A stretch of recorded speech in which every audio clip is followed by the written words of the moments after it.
Hi, this is Chris, and welcome to the Midnight Movie Snack Podcast, Episode 3, Future Mullet, where Garrett and I do a commentary of the movie Timecop. This rounds out our Jean-Claude Van Damme film festival / trilogy. We actually recorded these out of order. Before, Timecop was supposed to be the second episode, but Kickboxer was the second episode, so it's a little out of order, but this is our commentary for Timecop, which is one of Van Damme's movies from the 90s. It is one of his bigger budget movies, and it boasts a pretty impressive cast. Gloria Reuben, Bruce McGill, all veteran actors who really lend a huge amount of dramatic presence and power in this movie. And of course, I cannot fail to admit the late, great Ron Silver, who plays a fantastic villain in the movie. It's a very cheeseball action film, but it's a fun one. It also features Mia Sara, who played Sloane in Ferris Bueller's Day Off. So let's jump right in and do the commentary for Timecop.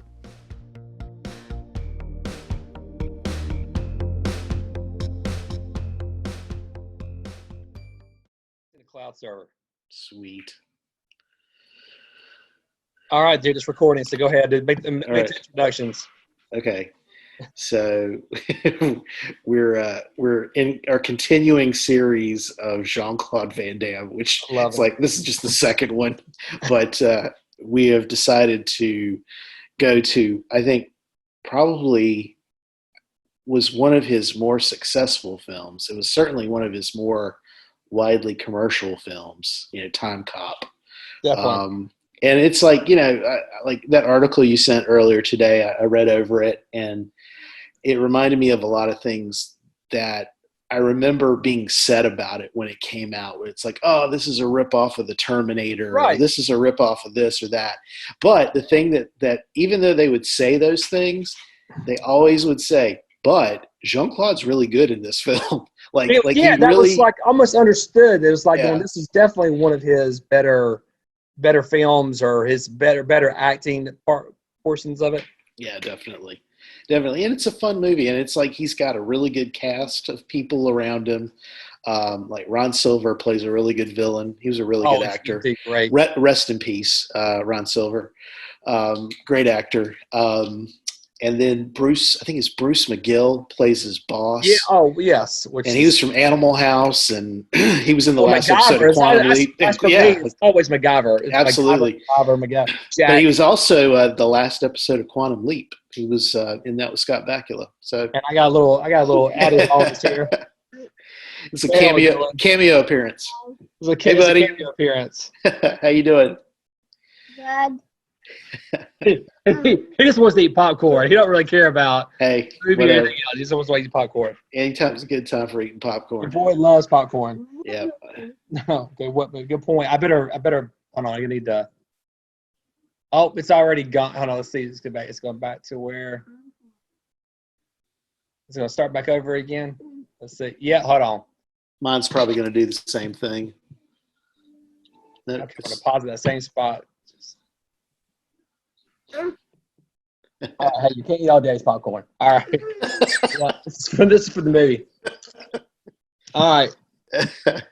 Go. There he goes. All right. Thanks for recording. There we go. This will be on our whatever podcast or video podcast. I don't know what this is called, but yeah, it's well, we probably could do both. I mean, technically, but yeah. So it's got a really good cast. And even his partner in the movie, Gloria Reuben, like she was on ER, I think, right around the time she did this movie.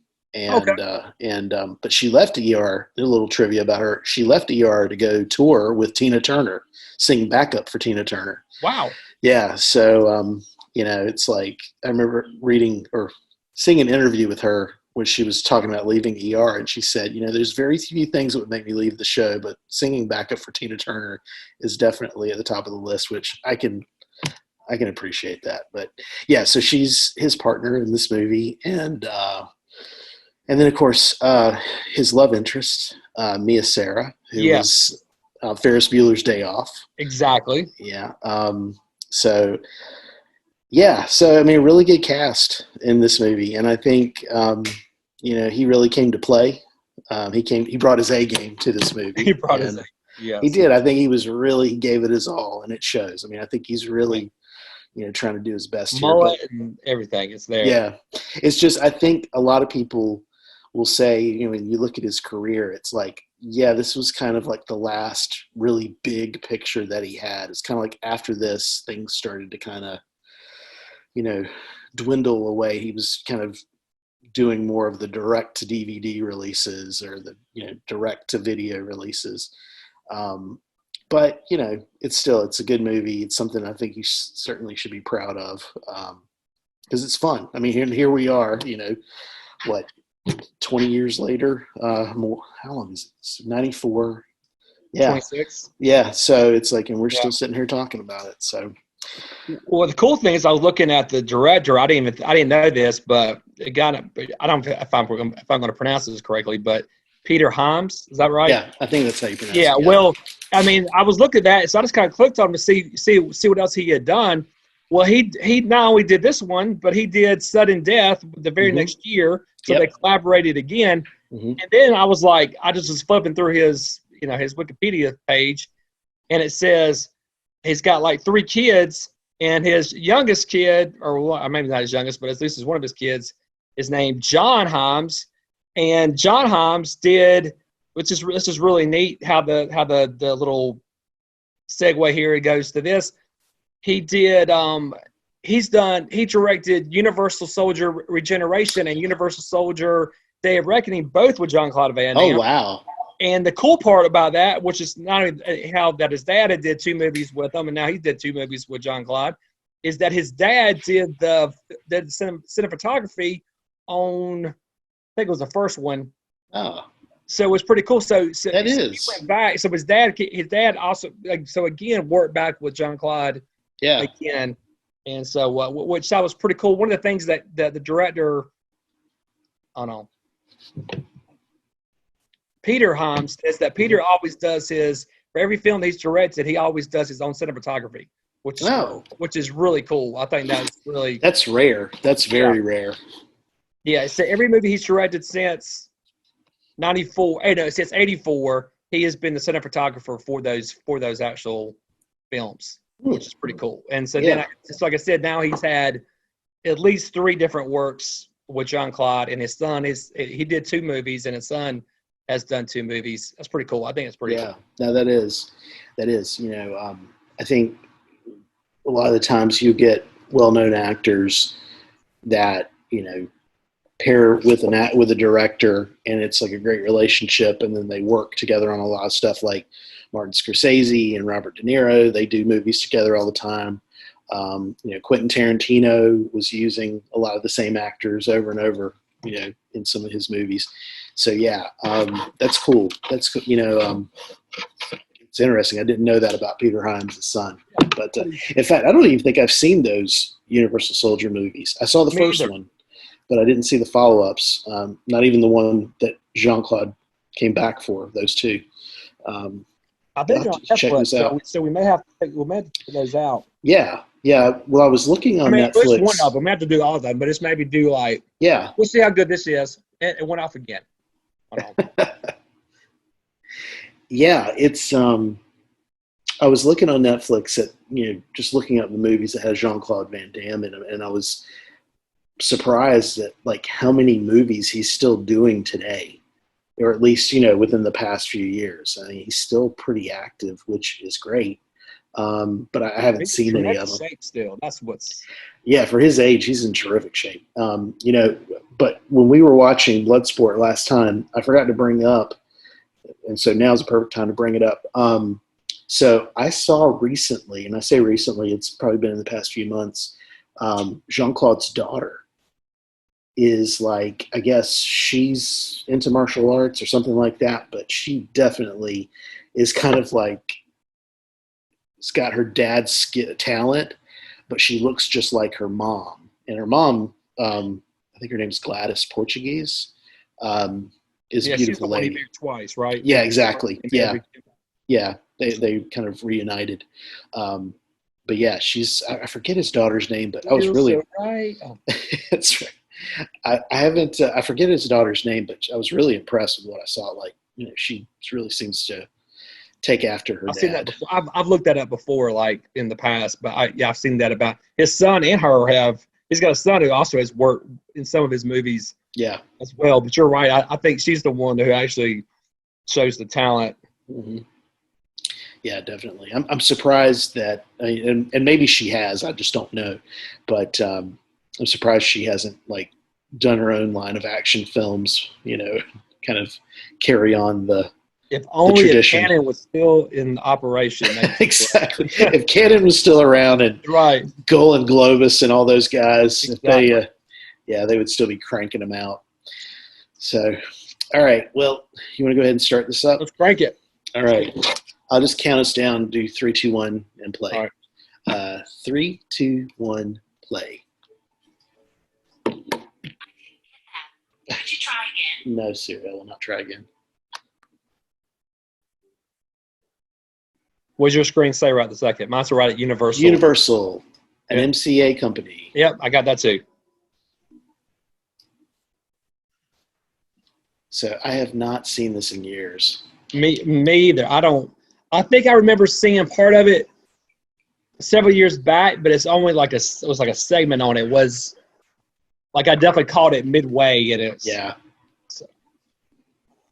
So the other thing is, Timecop was actually based on a comic book that Dark Horse Comics put out, and I think it was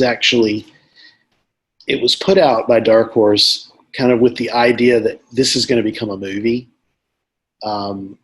And so it was something that had been in development for a while. So it wasn't like something that was, I think created for Jean-Claude. I think it just happened to be a property that was available and, he wanted to do something and Universal decided, hey, well, let's put him in this.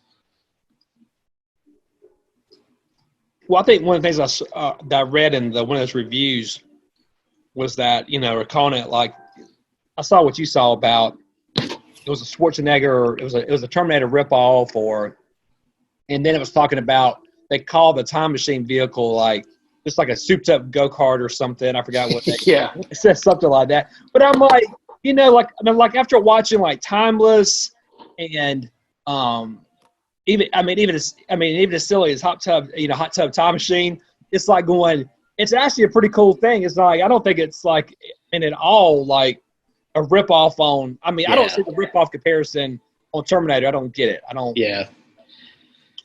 Yeah, there's director of photography, Peter Hyams. There it was. Yeah. Mike Richardson, executive producer. He was Dark Horse Comics publisher, I think. Yeah, he and Mark Verheiden created the Timecop comic book, right. I don't know if it actually had its own comic book title or Look if it was right there. Sam Raimi. Yeah. Yep. Isn't that cool? Yeah. I didn't even know that. So I saw that on Wikipedia. I just saw his name.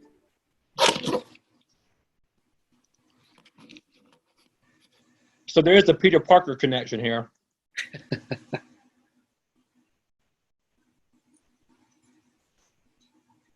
Yeah, this is almost like seeing it again for the first time. I don't even remember any of this. Well, now that I'm seeing it, kind of like it makes it like my mind's going, oh yeah, it's like because they brought back some kind of like automatic weapon or something. Right.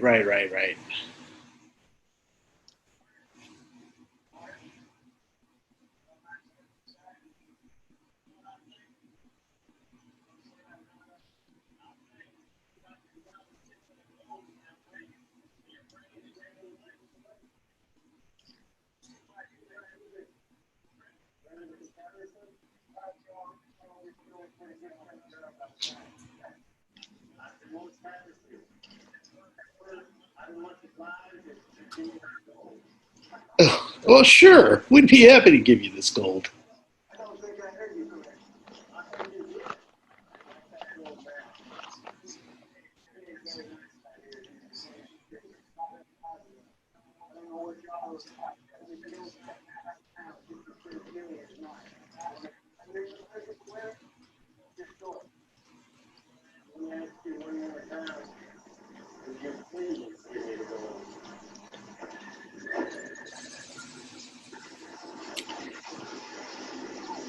Didn't even stand a chance. But the horses got away. That's the No animals were hurt in the film. the PETA folks are happy.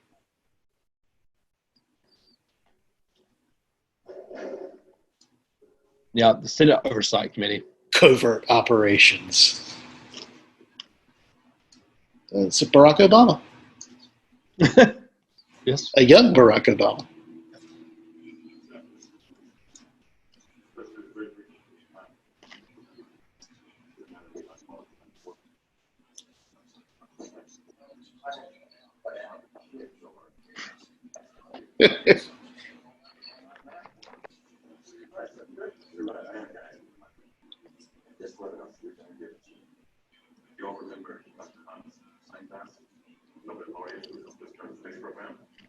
For the past 20 years, he's been trying to keep his face off the cover of Time magazine doing research. His field of research has been time travel. Time travel. Well, we have Star Trek humor.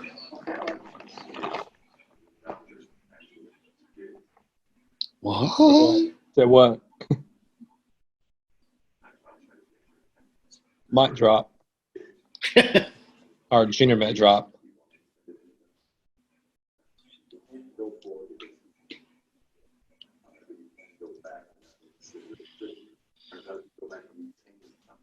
So they're setting up the rules of time travel. This is what this scene serves. Ripples.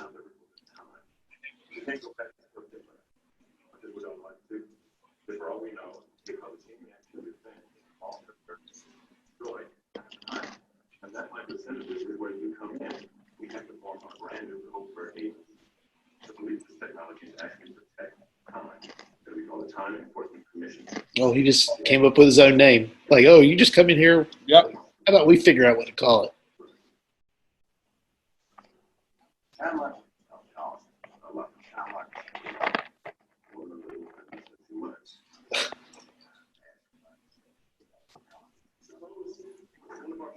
This goes back in time and invest the computer or the airplane or the automobile. You want to talk about the state of the American economy, Senator? How about this one? Saddam Hussein finances a trip back to 1944. He gets our technology, and Iraq becomes the first country. It's very timely. Very. Throwing out Saddam Hussein. We think this always been 10 days ago. CIA was on to Ferris and Hamburg. 74, so we're down to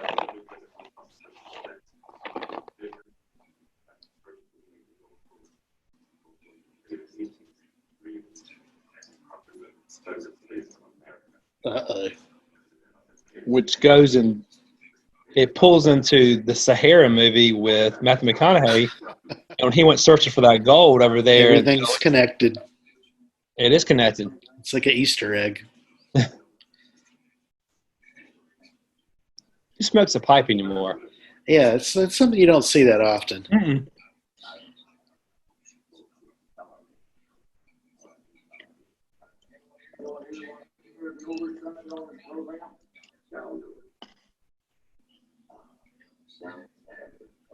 Ron Silver.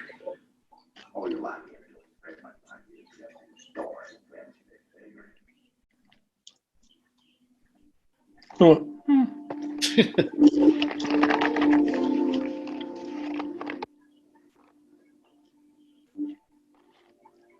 one thing I do remember, Well, I like how they set up how he looks different. Yeah, And this is a thing of the past right here. Shopping malls. yeah, especially with Northgate Mall just Exactly. closing its doors, like, Yep. which was a long time coming. I mean, it yeah. really should have happened already, but Yeah, it was on life support for a long time. and this movie was like about almost 10 years after Ferris Bueller. But let me tell you what, 10 years later, she still looks just as beautiful. She does. You know, she really, as far as I know, she really hasn't done a whole lot. I mean, I don't even know if she's still acting. Oh, she's still adding much. It was Look cool. up. I looked her up as well. Just out of curiosity. She married Sean Connery's son. They had a kid. They got divorced. Uh-huh. And then she married Jim Henson, the puppet guy, his son. Oh, yeah, Brian Henson. Children. Yeah. And I think they're divorced now as well. But Huh. But she's married like two famous. I mean, no relation there, but it's just kind of cool how the sons of famous people. Yeah. So it looks like the last thing she did was in 2013. She's been doing television, but the last thing, yeah.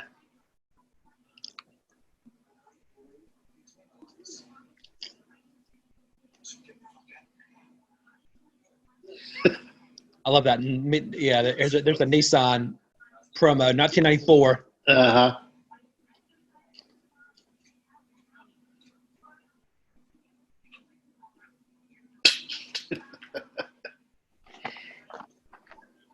And yeah, and that bump is much more like I don't remember seeing that bump being that big in the Bloodsport, but it has really gotten like it's huge. It's like the size of a goose egg. Larger. Yeah. I don't know what is the story behind that? Is that scar tissue that he got from fight scenes or? Yeah, I don't know.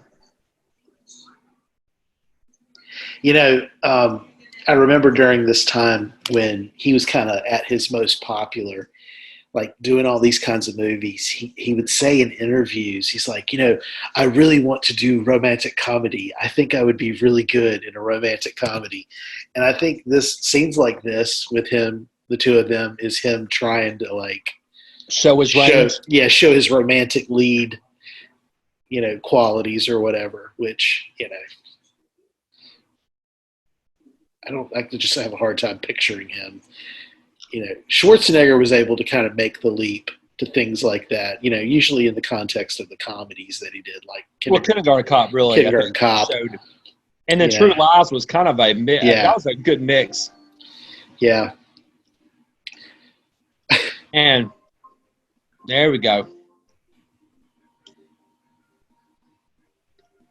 I bet you they show more. It's probably more nudity of him. It's him. Oh, yeah. And her. And it's like, well, maybe there's a little bit. Hello.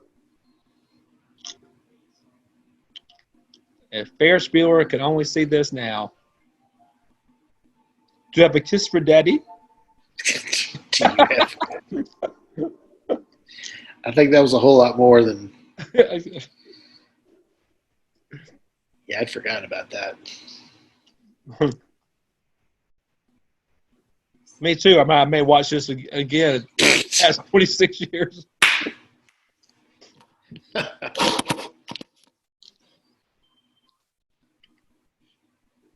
Don't answer it.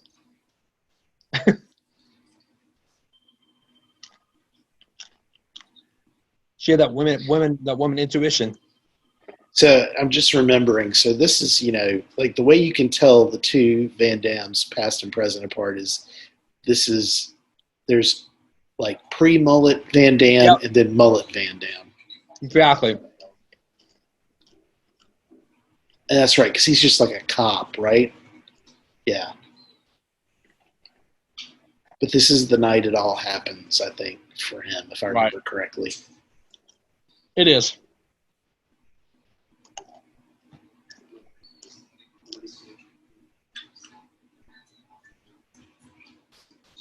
You know, I love how they just don't even acknowledge, like, okay, this guy is a cop in Washington, D.C., and he has a Belgian accent. Like, there's not that many Belgian Washington, D.C. cops, you know, walking the streets.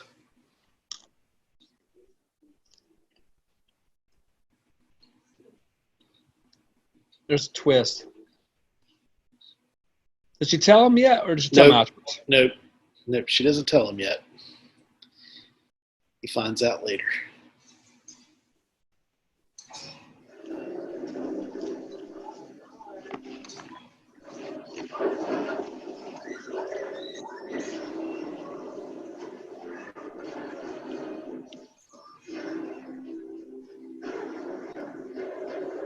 Oh yeah, these guys with their amazing. I don't know why these guys have to look like whatever they. Are these they're from future? They're from the future. That's exactly it. They're from the future. It looks like almost looks like the bad guy from the Highlander movie. Remember the first Highlander? Yes, the Kurgan.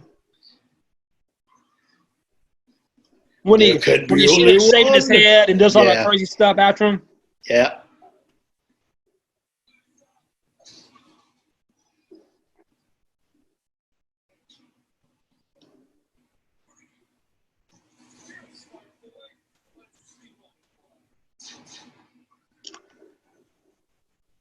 Wow.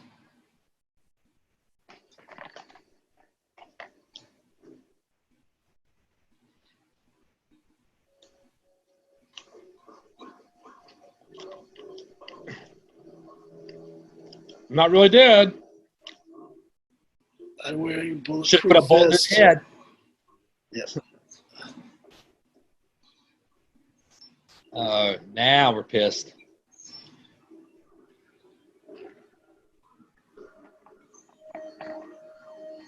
She's a fighter. She is. Ba-boom! That is quite an explosion.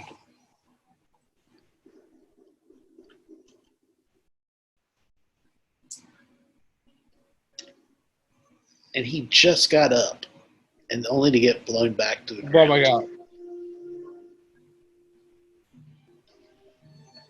No! Is he going to turn into the Hulk? Huh. He kind of had that look like, yeah. Or like Ralphie in A Christmas Story. Are you going to cry? Cry, baby. Come on, cry. Oh, this is cool too. I remember. Yeah. Now, see, this is where I thought the movie started. I don't know. Maybe you know what? I'm thinking the trailer, the movie trailer for this, I think started with some of this. And so so when that scene opened with the Civil War setting, I was like, I don't remember this. But yeah, I remember this guy. Yeah, I like the scenes when they go back in time. Yeah. This makes me think about some of those photos that have cropped up on the internet where it's like trying to show evidence of time travelers in real life, and then making jokes about like certain actors. Like there's some photos of guys back from the 1800s that look like John Travolta or, Nick Cage is the one. yeah. Nick Cage. Yeah, there was one with Leonardo DiCaprio. I mean, it's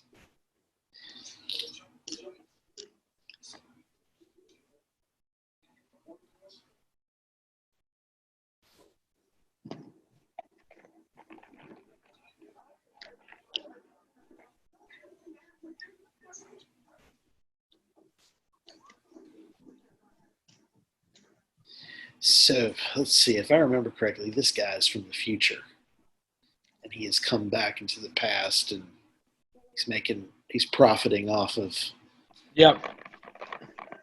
what's going on. Yep. Love those. So that paper said 2004.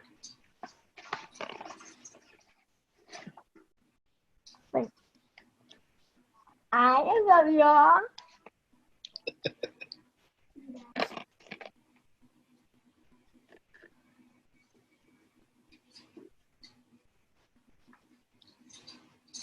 Oh my god, but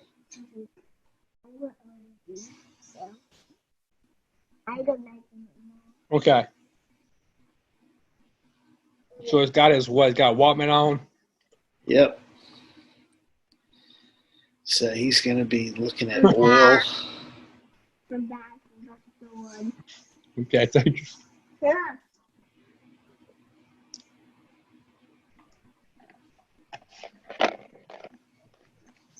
He's like, yeah.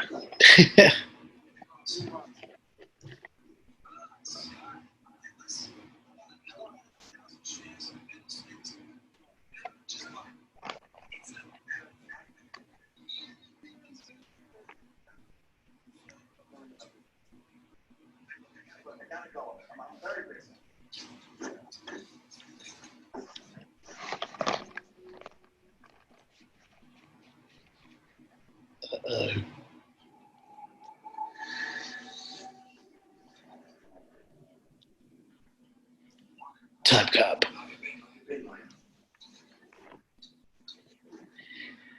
So there was one thing about this movie, and I know we haven't seen it yet, but so the time machine is like that rocket sled, but yet when he goes into the past, he does that weird, Right. liquid, morphing kind of thing where he appears out of nowhere. I was like, what happened to the rocket sled? Good point. And how does he get back?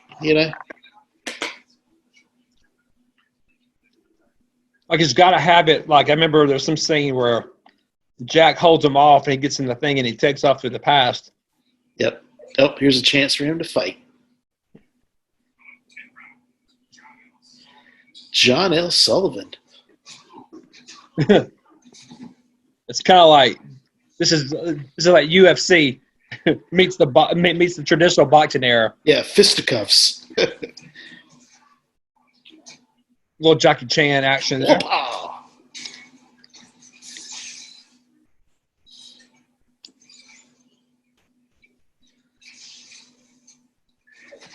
Split. There's a split. Had to do the split. Had to throw that in there. Oh, now he's got sticks. Yep, already said his derriere.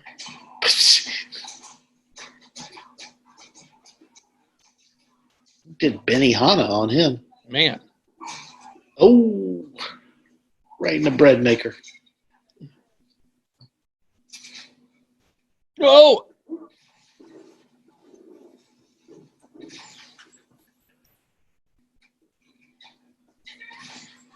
That nearly killed that old lady. I was about to say, it's like... You'll wind up killing a bunch of people. That was not Jean-Claude.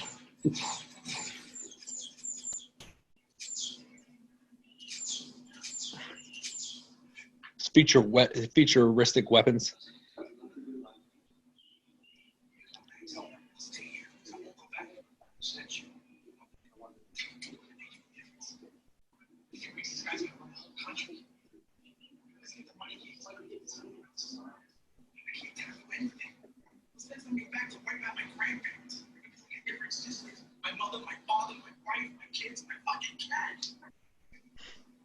This poor cat.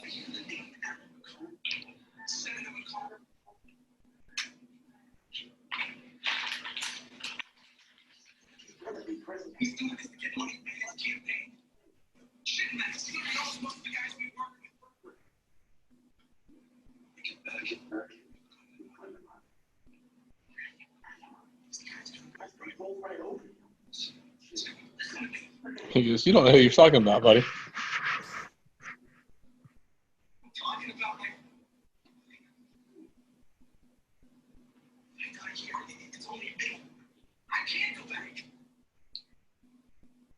All right, I'll throw you out the window.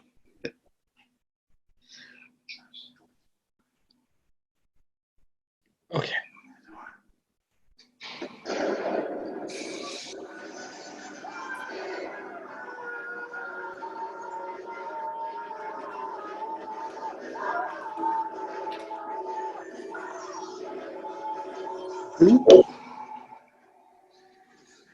And the old man is like, oh.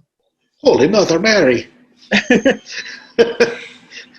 You just don't get that these days. Nobody says that anymore. No, but that's awesome. And so, yeah, they just show up. It's like, all right, where's the rocket sled? The rocket sled to go, but we disappear. I know at least with like Timeless, at least the machine ends up like landing wherever they are. Mm-hmm. Well, most time travel movies, when you got a time machine, it's like right. You travel in it and you get out of it when you arrive. But not here. They were doing it a little different.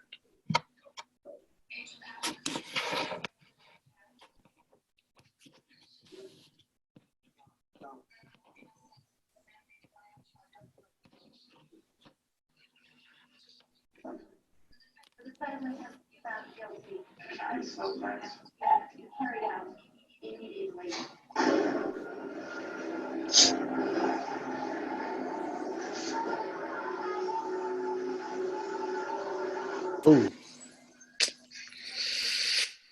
Wow. What a way to go.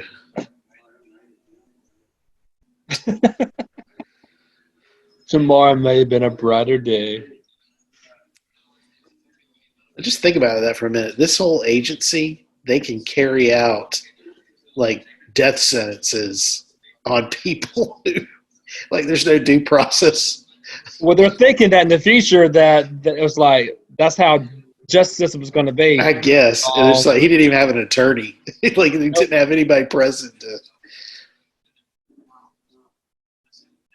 Uh-oh. Look, I dealt with my guy. I can deal with you. That's right. Obama. You know I'm going to be calling this guy Obama the rest of the The movie. whole time.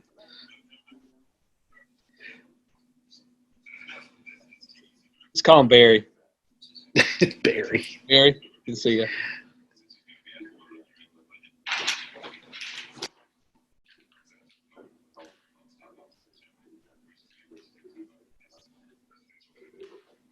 Yeah, no longer baby faced. Got his beard on now. Yep.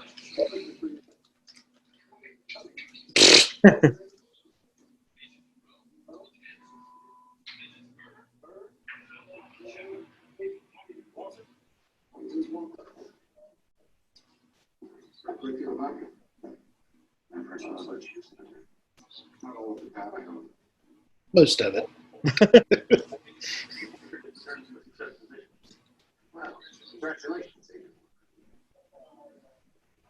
He's checking his mullet out. You know he is. He's like, He's like, it's a party back here. It's a party. it's business in the front, party in the back. What's funny, I remember about the same time frame, we're working at the family bookstore, and I remember my hair being like long back here like this. Yeah. I wish I had a picture I could pull up or something. But I mean, it never was like it never looked that good for a mullet, but it was more bushy for me. But Yeah. I had it going that same time frame. I had that hair thicker back here. Yeah. I don't remember anybody ever calling mine a mullet, but I guess You know, I face the facts. It was a mullet. well, like even like when I was in high school, like my senior photo, it is clear I have a mullet, but I never grew my hair long in the back because my hair was so thick and bushy. It would grow out. It wouldn't grow down. Right, it won't go down. Yeah. So I never really. Now, Van Damme's hair. Now I've had my hair like back in the day. You know, when I had a thick head of hair, I grew it out like that once or twice, but it was so unwieldy. I just I had to cut it off. Yeah, that's like mine.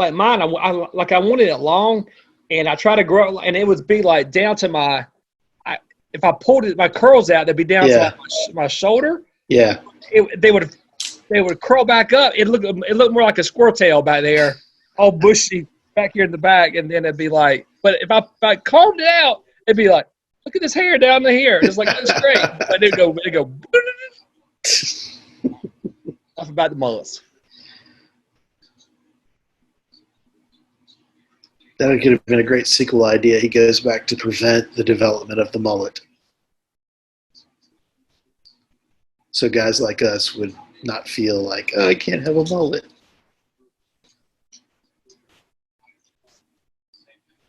Oh, they're setting up more rules. Yeah, more rules. Look at Jean-Claude over there with his, casually leaning against the wall with his one and foot the question crossed. is, how do they know that's the case? Like, how do they know that? Yep.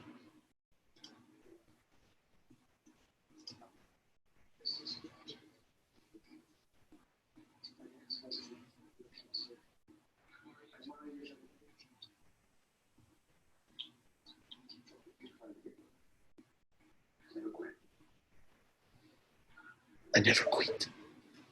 Don't antagonize them. That's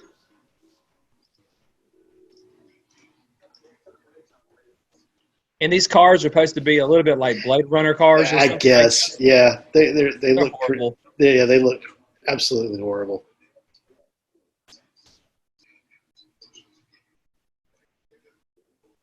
Yeah, and it shows. Close our border, America. Yeah.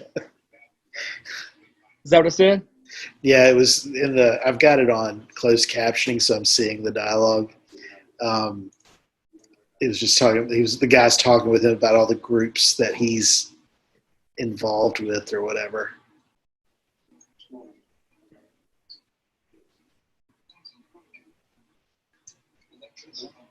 He bled all over the car.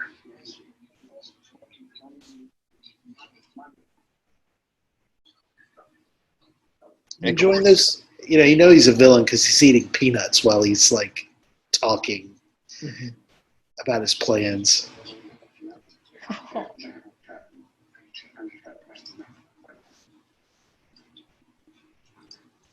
Don't hit me with the peanuts. I'm allergic. You know, I have a peanut allergy.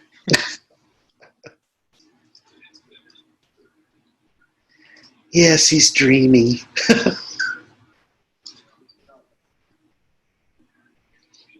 Capable of eating as young.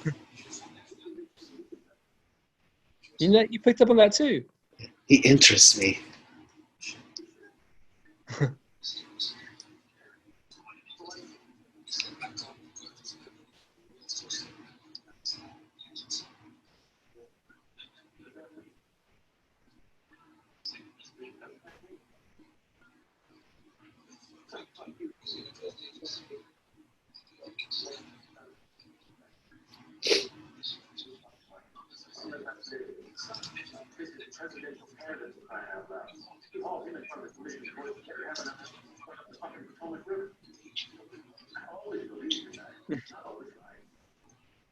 What do you mean I'm not always right?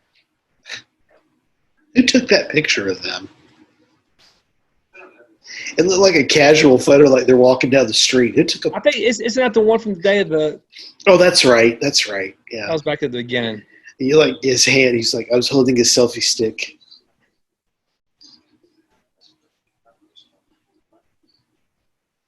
You know, I can't. I'm having a hard time buying any of this because nobody has an iPhone. Like, what's the? Oh wait, this is 2004. Okay, never mind. iPhones are a few years off, I guess. 2007, I think, is when they rolled out. But those cars, thank God they got recalled. Yeah.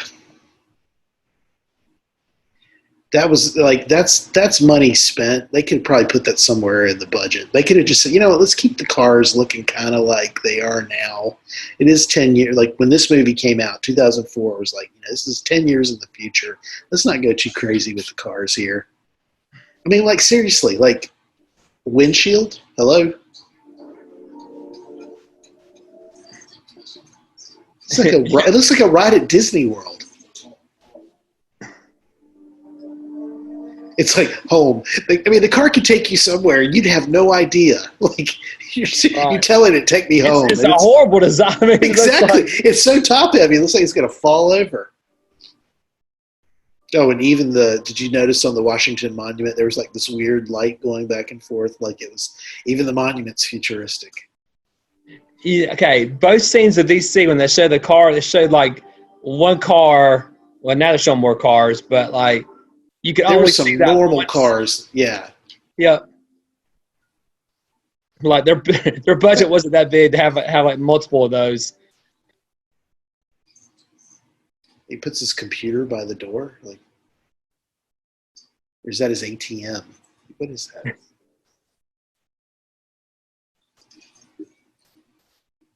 That's not a flat screen. Got that wrong too.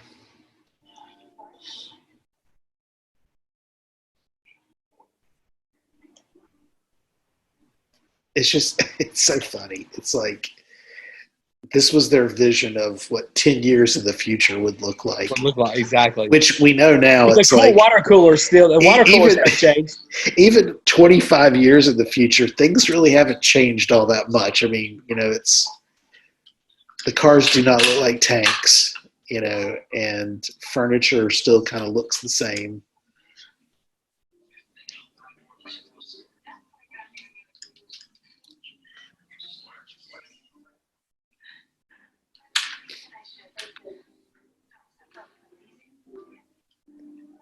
That would have been a great end joke if you just hear him go, "Do you have a kiss for daddy?" I mean, he's got the accent for it. He could have done it.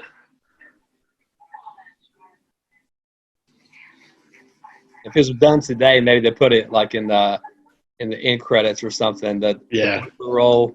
Yep.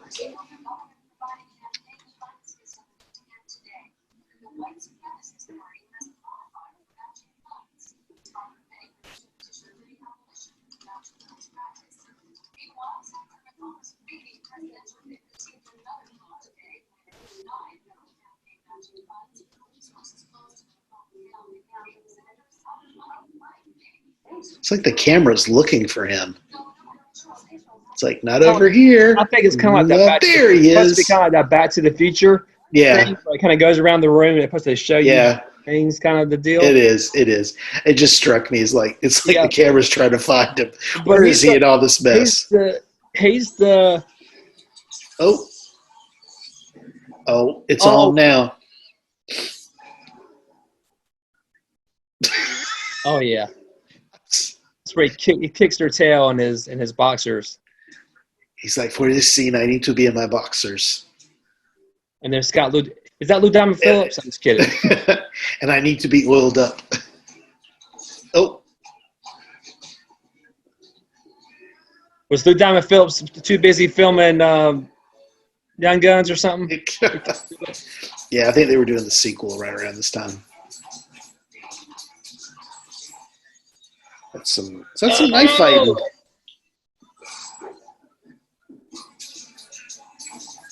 What in the world? There you go.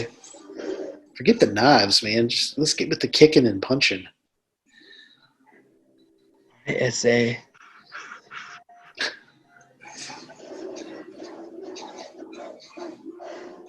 Oh. Almost like he just waited for it, like, come on, Van Damme.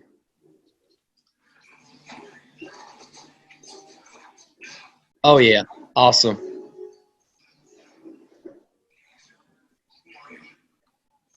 No Diamond Phillips.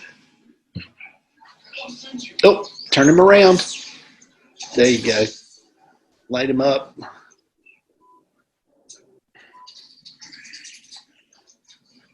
Uh-oh, there's the water cooler. He's got all this futuristic stuff, but a water cooler in his Water house. cooler hasn't changed one.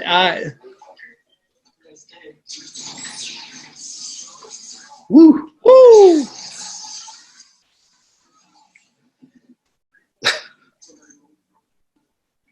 Yep. The split. Look at that. Yeah. Little butt shot there, too.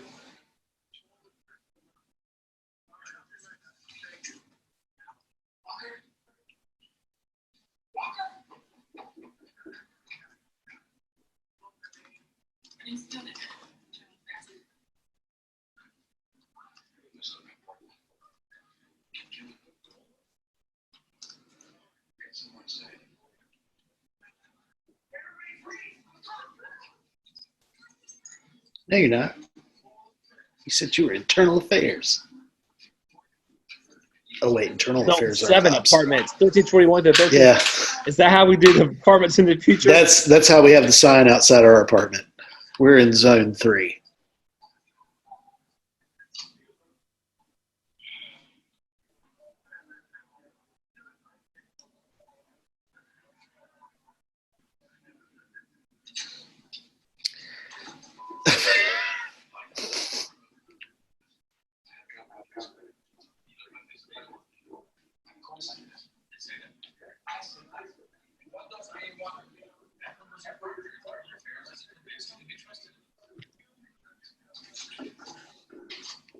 So Gloria Reuben, his soon-to-be partner, I think the latest thing she did. Did you ever watch that show, Mr. Robot? Mm. She was in that. She played the main character's psychiatrist.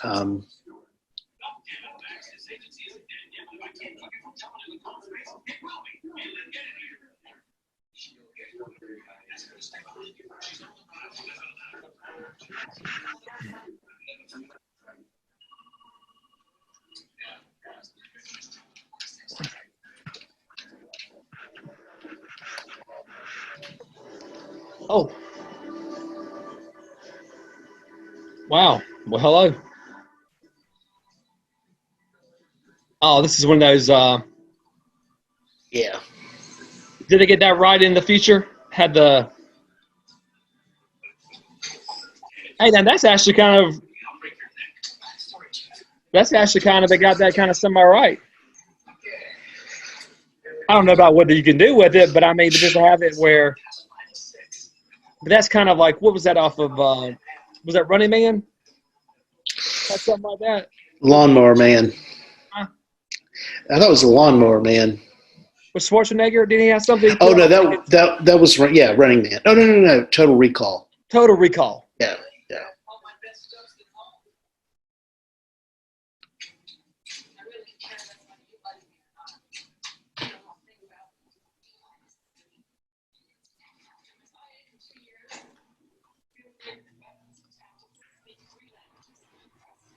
I love how they have like a certain time frame they could actually go back and they have this like, G3 or something, whatever they're like until launch. But then, like I said, he hit the button on his belt or on his vest, and he can go back to the present. Mm-hmm.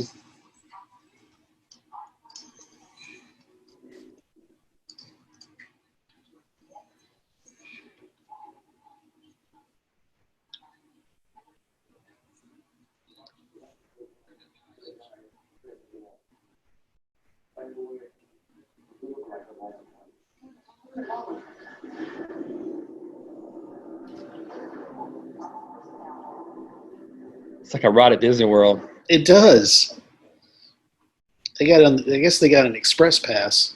The fast pass. Yeah, the fast pass. The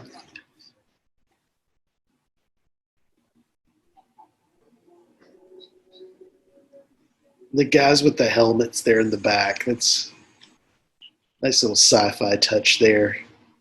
Things that's about as good as that, but as good as that doctor in Bloodsport going. Yes, yeah. Your heart rate over here is really good. Now, Timeless does. Have you ever watched Timeless? I have not. No. Okay, well, Timeless is a pretty cool show. But in Timeless, they had a thing where, like they really do get shook up, like it makes their stomach.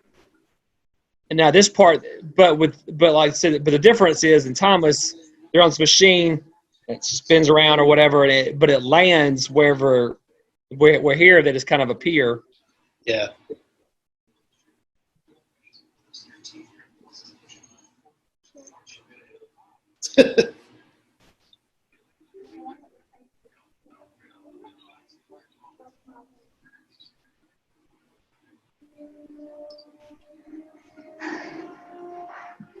I don't know these people. I know. Okay.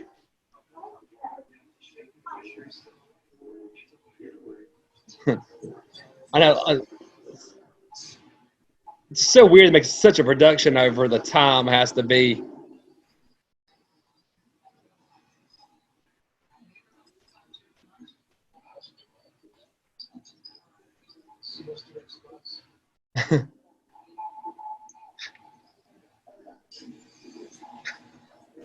I mean, again, I like all this hoopla. Yeah. Oh, that's nice. Yep. It's like I never saw that, like Kings Dominion or something, or Busch Gardens. Shook you down like that.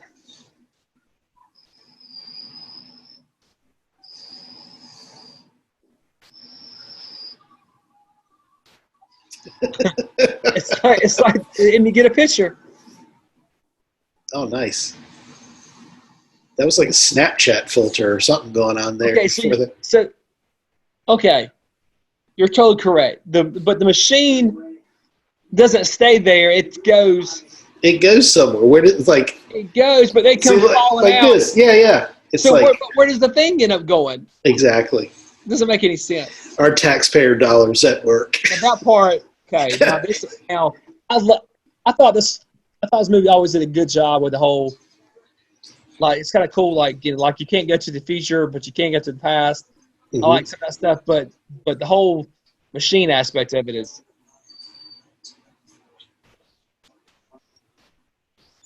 Of course, she's headlighting. It's definitely 1990 something. She was actually one of my favorite characters on ER. I can't remember. I think she was a nurse.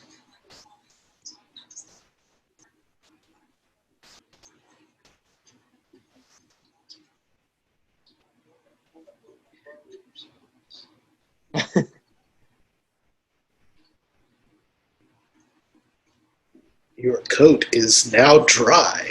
Thanks, Back to the Future. Your jacket is now dry.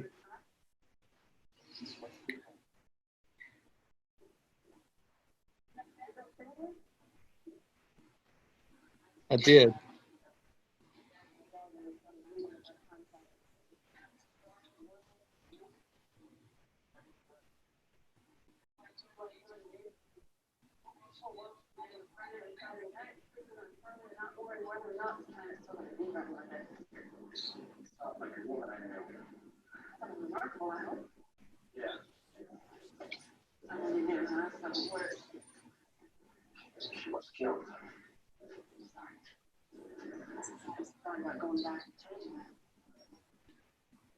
Now you mention it.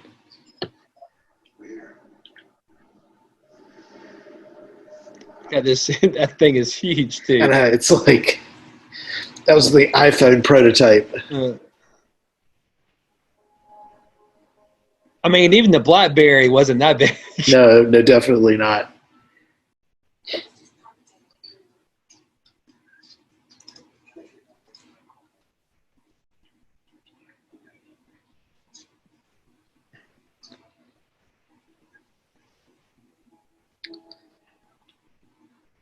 The Lincoln Town Car. Oh yeah. You know, the makers of the Lincoln Town Car said, we need to put more junk on the outside of this thing, like really armor it up, and like let's just cover up the windows so people can't see where they're going. Let's bring Matthew McConaughey back and go ahead and just have the ads. That's what I've always driven a Lincoln. I can't see anything because it's driving it for me.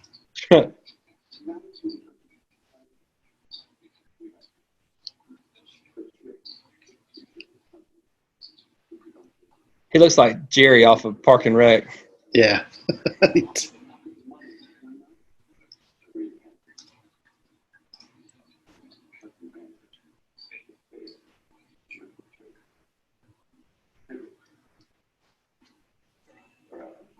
You got nothing from the company. I've got none in politicians. You can forget that, buddy. Whoa. And then the question is, where's their little secret? Exactly.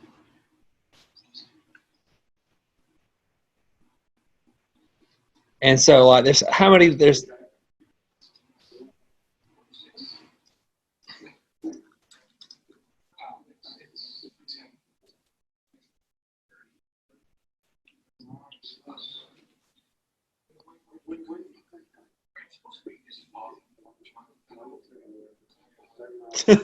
be a spot.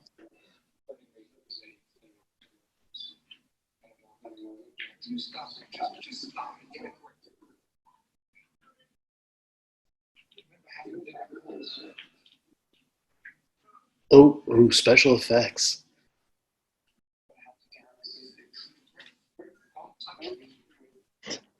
Don't touch me. Well, then don't get so close, buddy. Practice some social distancing here.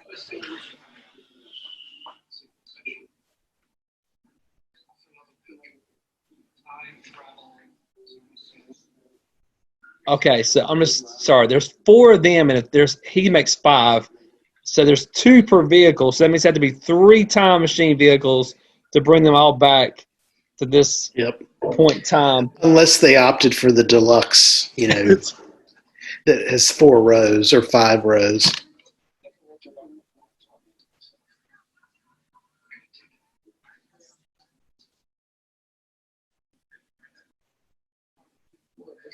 And it's amazing how they get like dropped in the when that little in the pool or whatever, but then they just come out right there. Mm-hmm. Guess they got a better deal. I can't, yeah.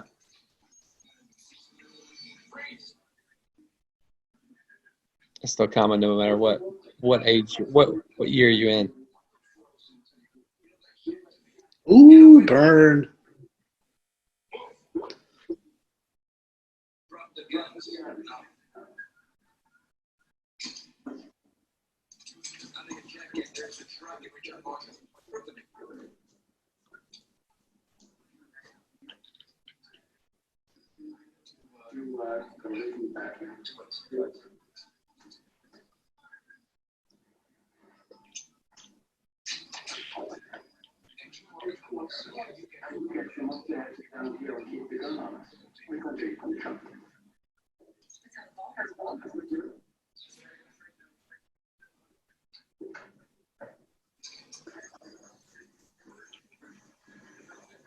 Cool. This is a cool way to come down. Yeah. Yeah, like Skip the stairs. I'm going to slide my way down.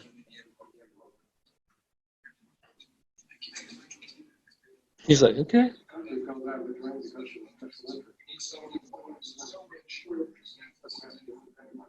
Hey, that sounds familiar.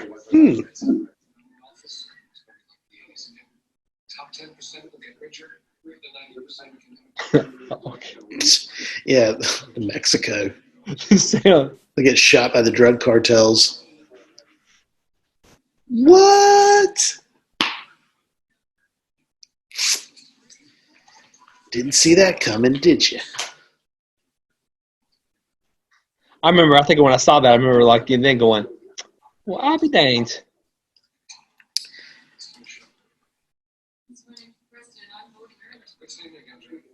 Oh, that's a great line.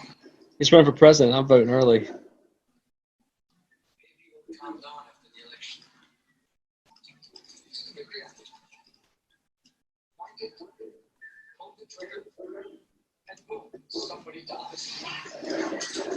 Yes, not on my watch. Oh, New Jack City. Jackson.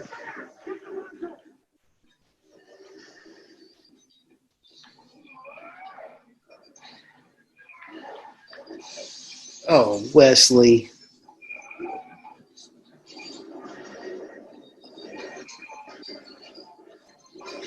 Ooh. Ooh. Now, if he did that, that would have like really would have done more damage to that guy's. Would have crushed his whole side of his face in.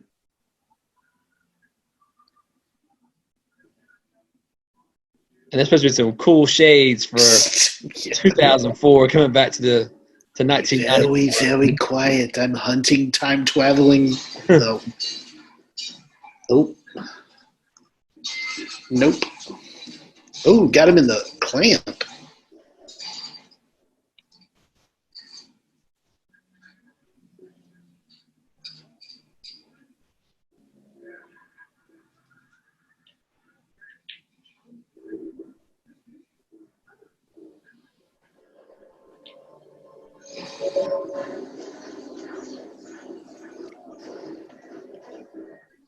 See, I think, I mean, this is a good scene, but I don't think. Oh yeah, this is where this is neat. How Scar. yeah, that is cool. Yeah. See, I thought I would see there's some nice touches in this movie. Yep. You know, that reminds me of another time travel movie that came out a few years ago. Did you ever see, it was a Bruce Willis movie. It's called Looper. I did see that. It had kind of a similar concept that if, you know, you get injured or something happens to you in the past, how, like, your future self would all of a sudden, you know, be missing a limb or something because it got taken off.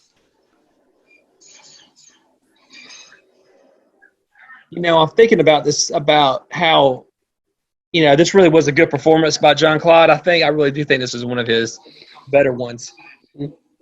But I think,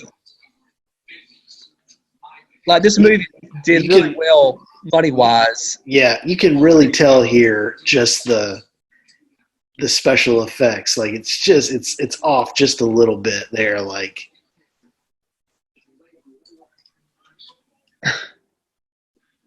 It's like, what? But I don't think, obviously, he, you know, by doing Sudden Impact was next. Yep.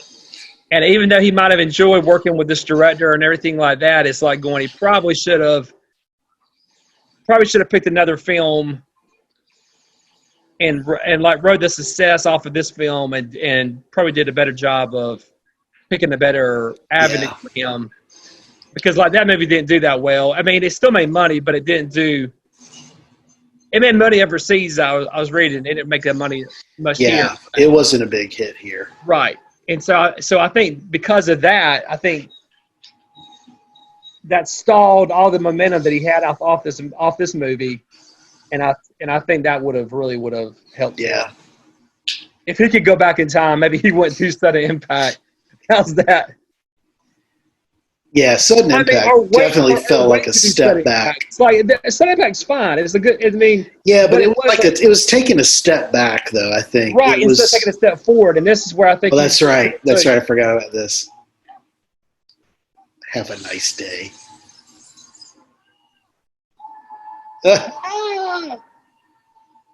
Oh.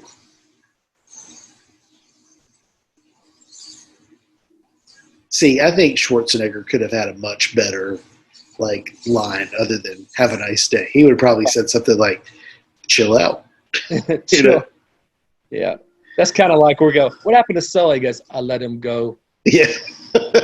From I think it's Commando or something. He goes, yeah, it was Commando, and then the guy on the plane, he's like, "Oh, he's dead tired." It's like you killed him.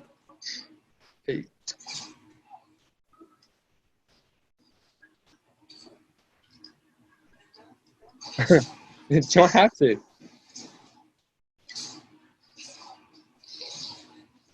You know, I would think in 2004. Yeah, I was going to say.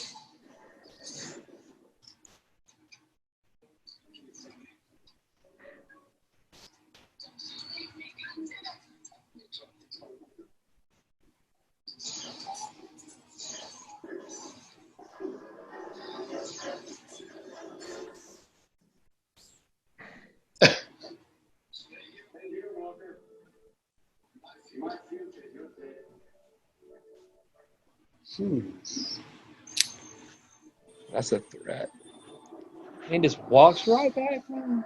Yeah, just boop. Just like that. I don't got to find a machine or anything. Mm-mm.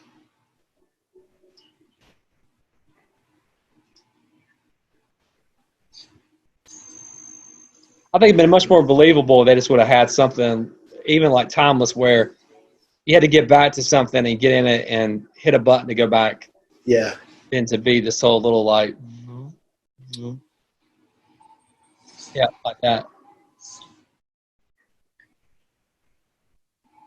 See, and then they show him okay, now here this one comes. It comes back.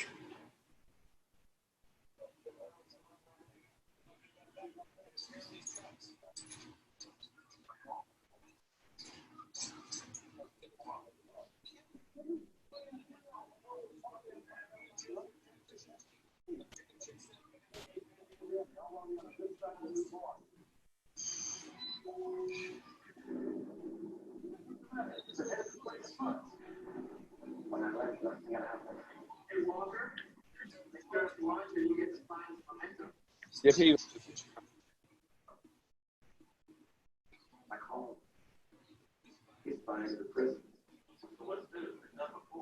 Mm-hmm.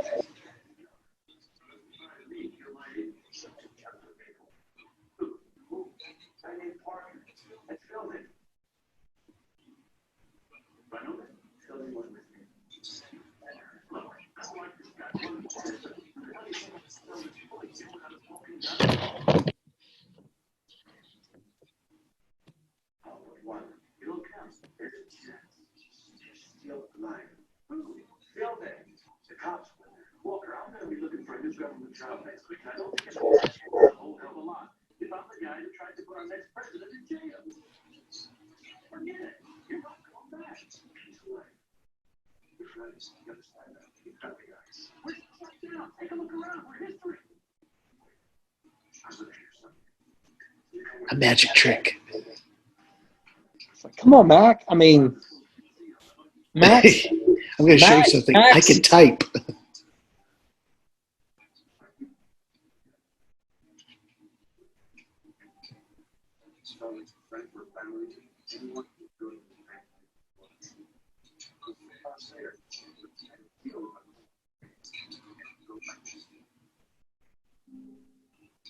Yep, she's been erased.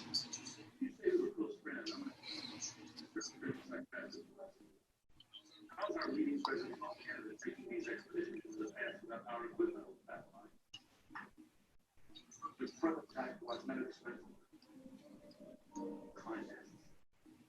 It's in Calvert, America. Short drive from Washington. There's no authority to get in there. How about Ricky?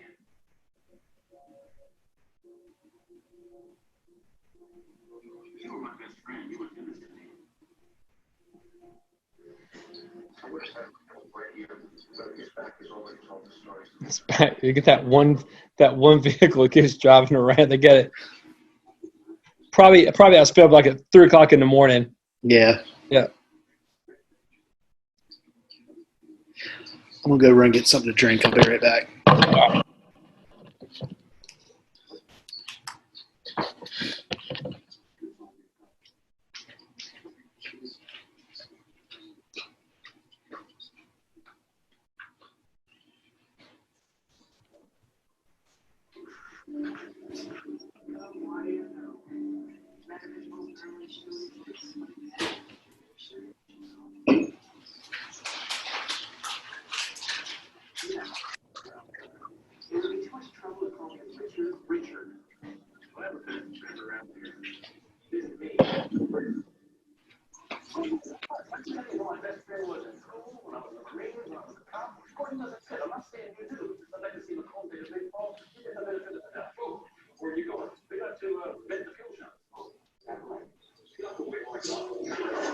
The headbutt. That's where the bump comes from on the head.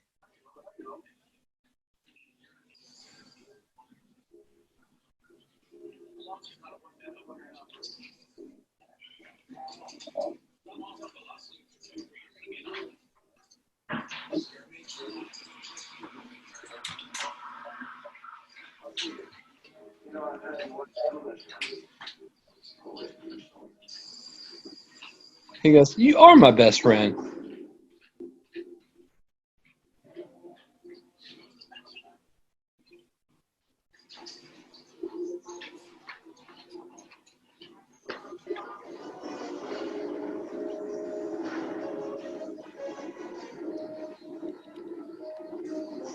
All right.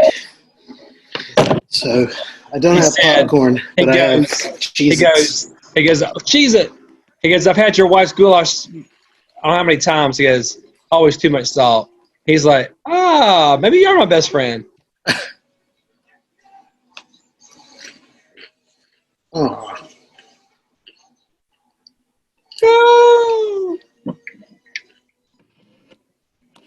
Oh, yeah, payback.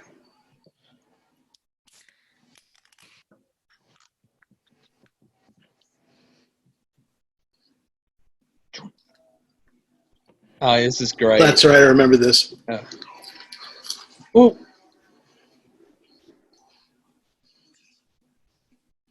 Again, Ron Silver comes out right there on the thing.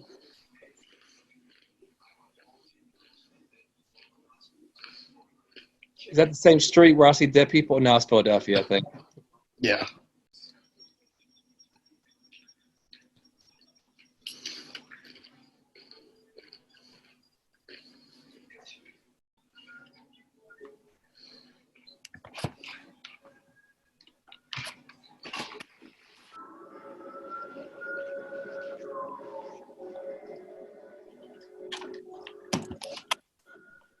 Of course, USA Today, of course, that would be common anyway, but they definitely got a little piece of the puzzle in this movie. Mm-hmm.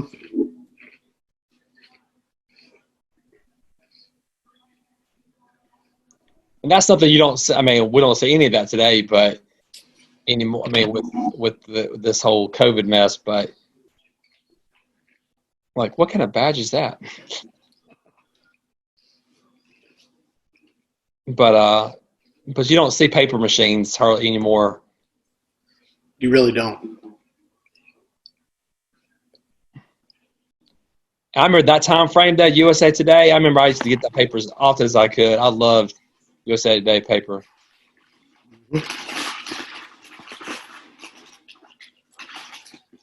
Back when I was in college, that was the only paper I'd read. Well, I always like the sports section out of it. I always like to see national stuff. Mm-hmm. But I love that with the entertainment section they had. Yep. That was that green? Purple. Purple was red. Red was sports. Mm-hmm. Green was the finance, that money. Right. It was money. Yep. Yep. One of the guys in my dorm at Campbell, I think it was Randy, he had a subscription to it. So he'd get a copy of it every day. And then, after he'd gone through it, he'd divvy out the sections to everybody who wanted to. So I'd always get the entertainment section first because that's, had all the film and television stuff in there.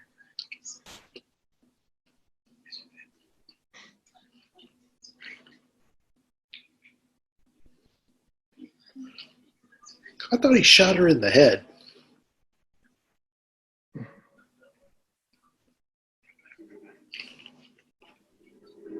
Well, for some reason, he did believe that she could possibly make it.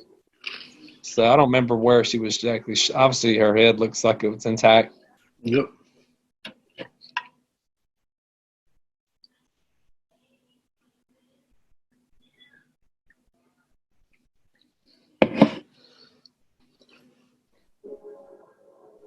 That's right. His wife was just left there that showed. He's checking Yeah. I'm going to take her blood and clone her.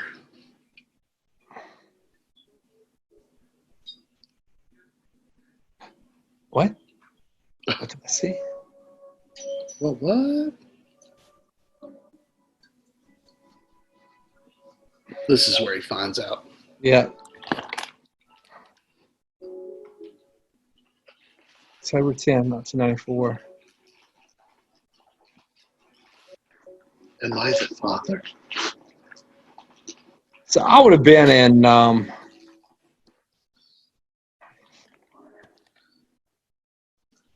I'd have been at UNCW during this time frame. Mm-hmm. Yeah. Oh. What did you do?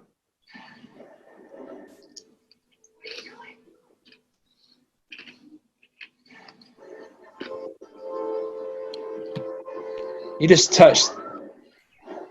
That's evidence, lady. You just touched it. Yep, those.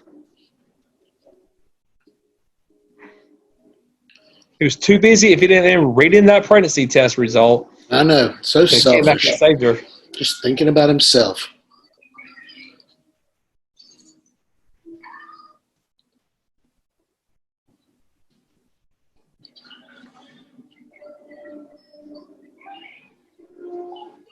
Oh.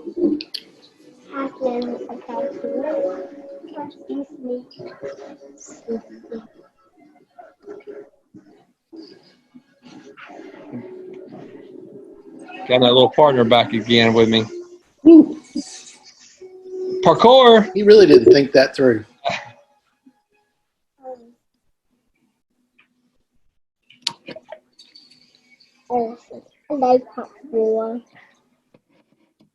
Yeah, there we are. That's the Nissan.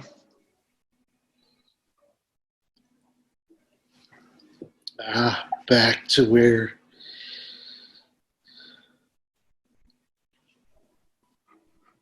Of course, it's pretty good. So they got pumpkins out. So it's at October 10th. So don't even think of. All right. Back up. You just changed the past. It's like.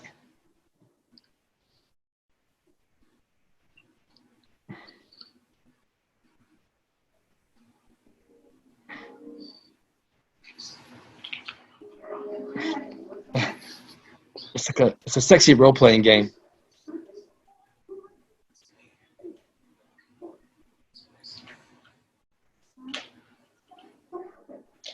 What happened? You've aged.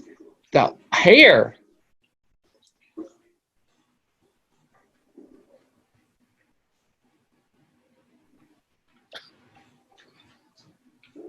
Those guys are such 90s villains. Yeah. It's just like we need to. It could be like Stranger Things We need to really in the mall.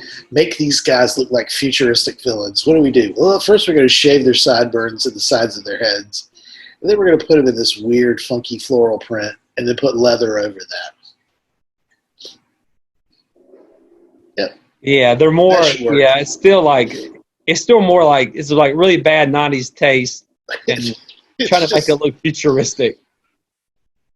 That hair, the mullet, is just. Yeah.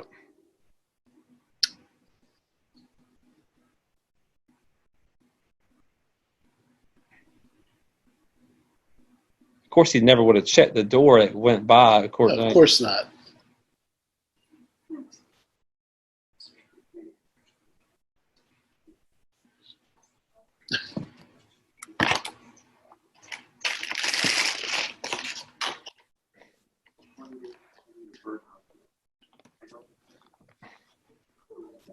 Oh, it is you.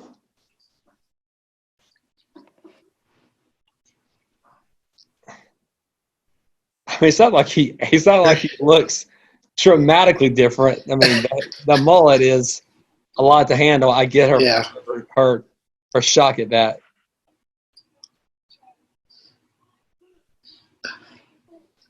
What am I like 10 years from now? In pieces? Oh, that's right. Yeah. What's wrong, Doc? Something wrong with my kids? Do they grow up to be?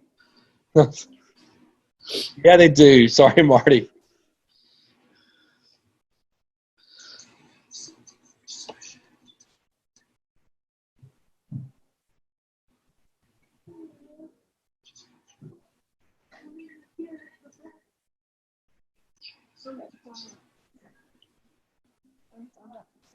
What are you doing? Okay.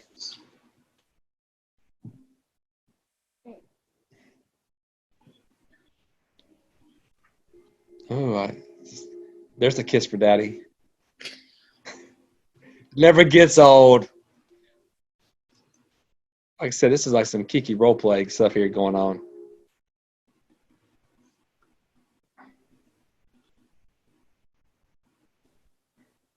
She just kissed another man, but it's the same man.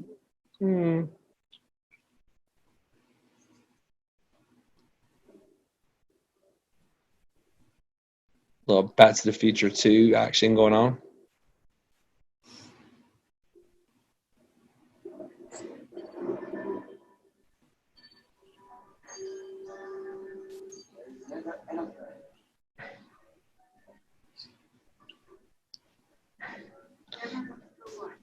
So I wonder which scenes did they film first in this. It'd be interesting to see how they did this. Yeah. Did they film these last, and then they film these the hair, that mullet, or? I would guess they filmed these scenes first and then cut his hair and then shot the ones. Yeah. Because make sure you got all the shots that you need. Yeah. I'm just glad it wasn't Henry Cavill. Oh no! Got a mustache. Oh. Like, that was the stupidest thing about the whole thing about the mustache for the. Yeah. It's like a mustache can grow back pretty quick. It's like, it's a really big deal to shave it. Yeah, I know. Or it's easier to put on a fake mustache than it is to. I don't know. Yeah, that whole story is just.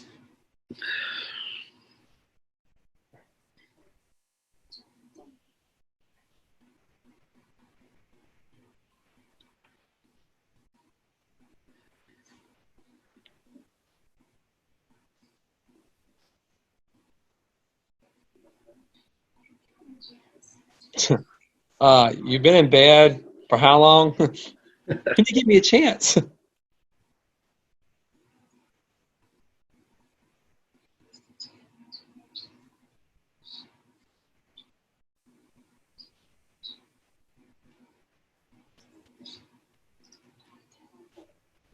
Oh, am I dead? Like, she just jumped to that. She jumps to it.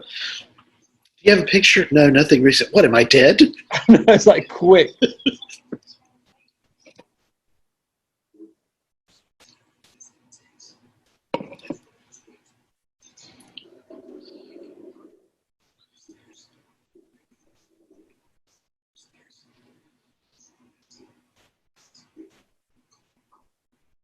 How do I do that? Put on that sexy number that you wore at Valentine's Day. You'll think of I'll keep something. it there.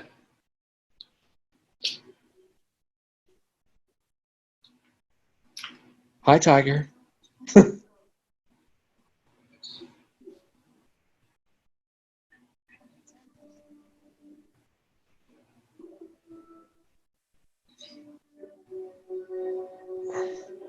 Okay, that's probably not. That's okay. That I could have wrote a better scene for that. Yeah, his reaction was a little. Yeah, I know exactly. That wasn't okay. I thought it was one of his best movies, but that one was kind of like, yeah, yeah. She's pregnant. Yes, go. Oh, look out! Again with the shaved sides. It's like a '90s thing. It's what they 90s. imagined the future to Yeah. be. Yep. Boom.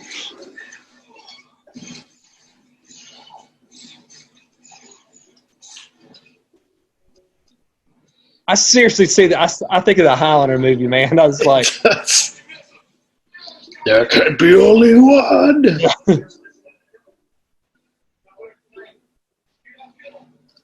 which I really, speaking of that, I know this is for a future movie or future podcast, Mm-hmm. Highlander, man, because I want there to be like another one. I mean, like you could reboot the whole series is great, but Yeah. that's one that should be done and done Yeah. right. I love the first Me too. movie, but the sequels, oh my gosh. And I was impressed with the TV series. Actually, was pretty darn good. Yeah. The series was good. Right.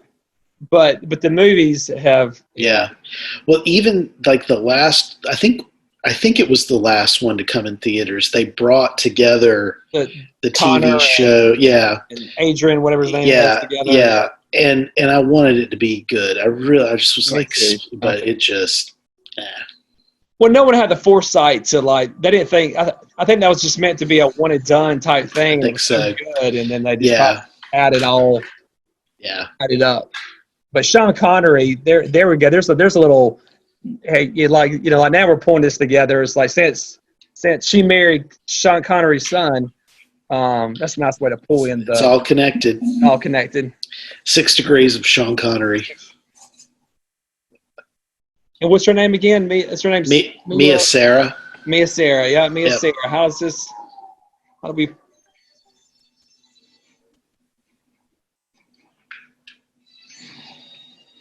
He's like Batman.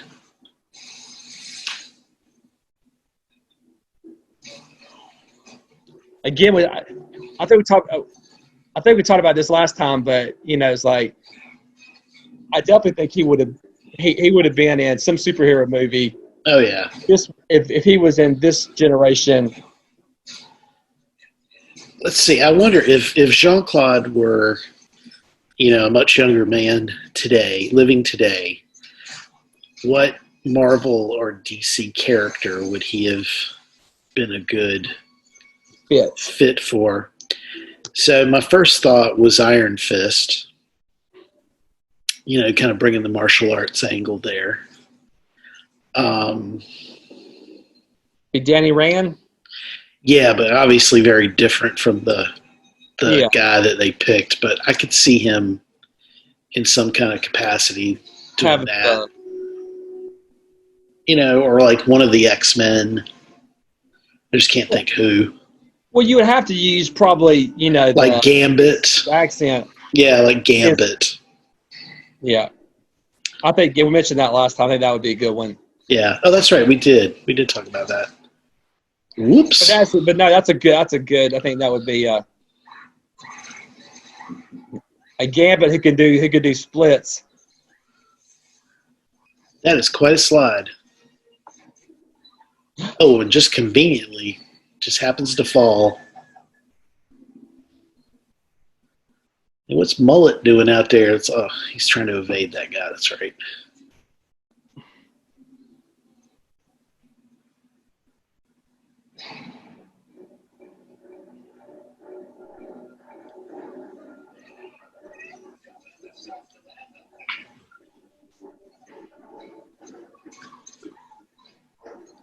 Oh.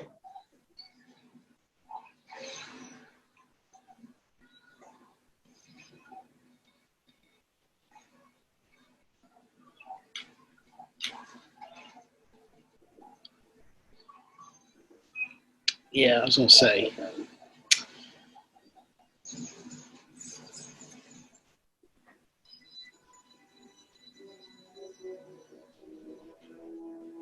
Good job. Now they have something soft to land on.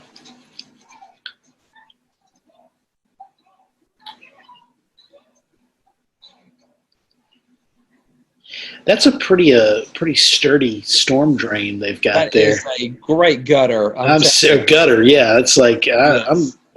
this thing's it's made out of like titanium or something. If we were to Mythbuster my house and we went outside, I don't think that would happen.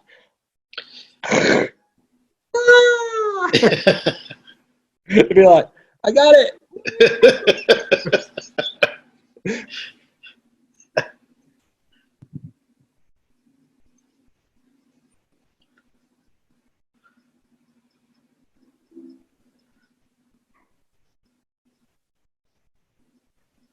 I want to do a side note here. The other night I watched Real Genius, Val Kilmer, and what'd you watch that on? Is it on any streaming service?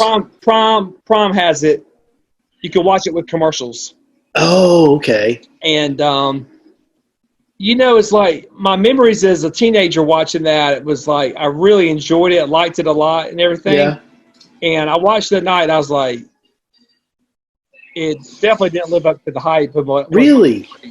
Oh man, that's a shame because I loved that movie. Yeah, me too. I mean, I watched it. I remember it's like several times. I remember. Oh yeah. But two things do stand out in this, since we're waiting on this long, drawn out scene here at the end. But okay, there we go. Maybe we get some. Oh, I treat you with. But the soundtrack was awesome on that. That's good. But like Val Kilmer, man, it's a 1 year difference between that movie came out and then Top Gun comes out. And Val Kilmer is in good shape, but he is kind of skinny still. Yeah. And he's really kind of like he's more trying to like, he reminds me of Ryan Reynolds a little bit there, kind of funny, kind of that kind of humor, a little different. But it's amazing, like what a year does. Like if you look at like that volleyball scene, and he's all Top Gun-ish and all that stuff. So but yeah, it wasn't quite as good as I remembered as a teenager. It's a shame. That's a real shame. It was worth watching, but it just wasn't quite as.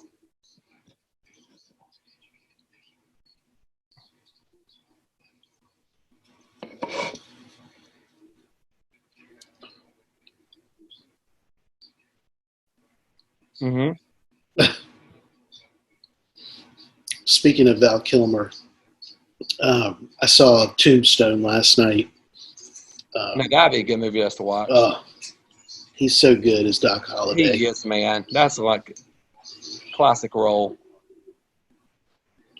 We saw that. We went to see that in the movie theaters. Yeah. You and me and a bunch of folks from Ridgecrest. I wonder if the baby is a boy or a girl. I don't know if we know yet, so I'll let you know. Go back upstairs. I'll let you know.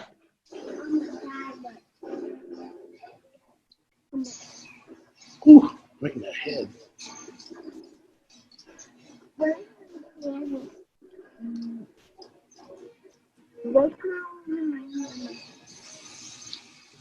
Okay. All right. The black in my hand was smaller. Okay. Upstairs. All right.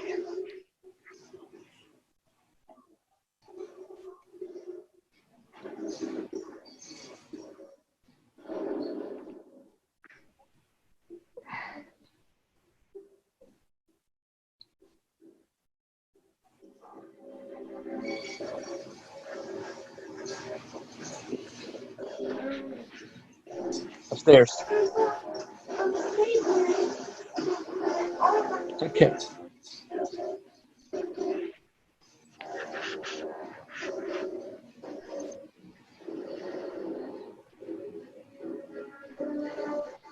Get away from me.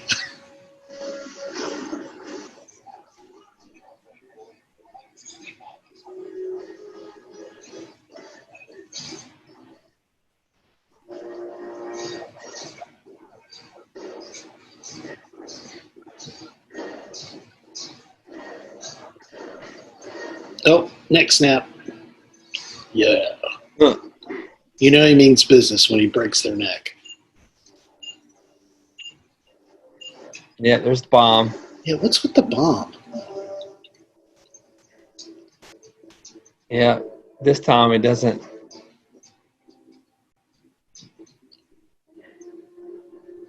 Well, the lights are back on.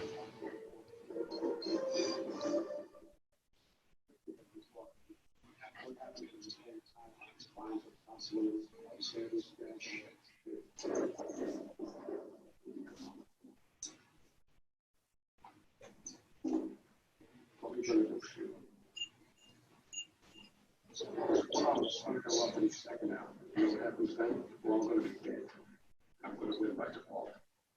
My young self is still going to be president, and you can't save your life. Looks like you've been saving us before. Because you keep lying.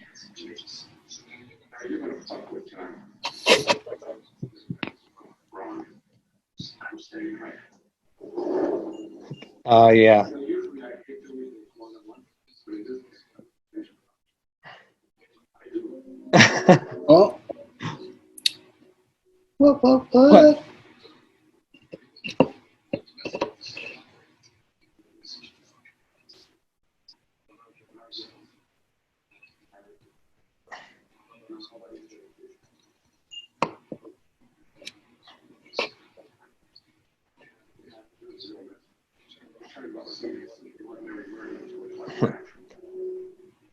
Secret code. Secret code, honey.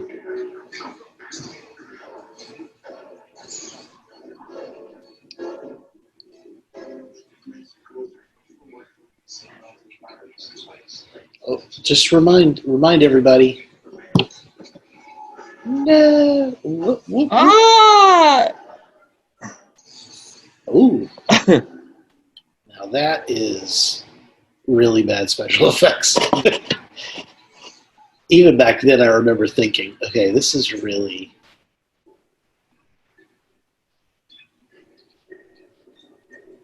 Wow. Okay. Never lived in that house again. Nope. I think you probably need to jump out the window again.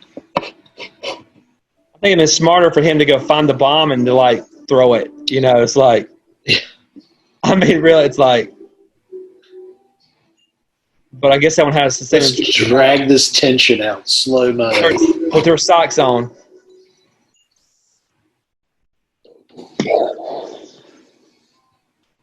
Green screen. Careful with her. Come on now. Seriously, she just got shot and she's pregnant. Exactly. It's like, hold on to her, dude. Take the brunt of the fall.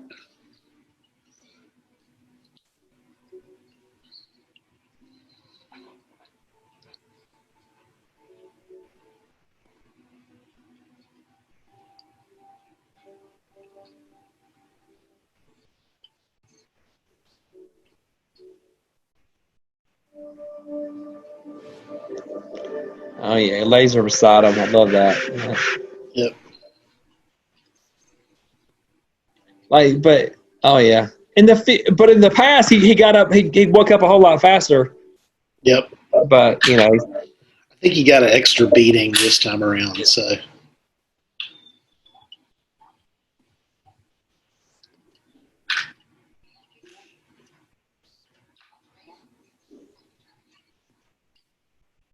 Still have my mullet.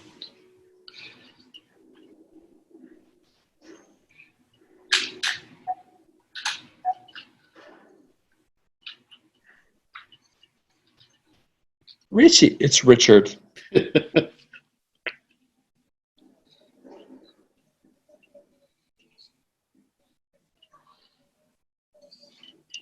So It's like everything looks the same.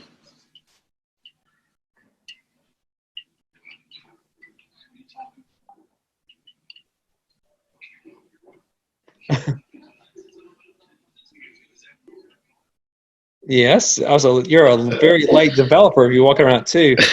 Exactly.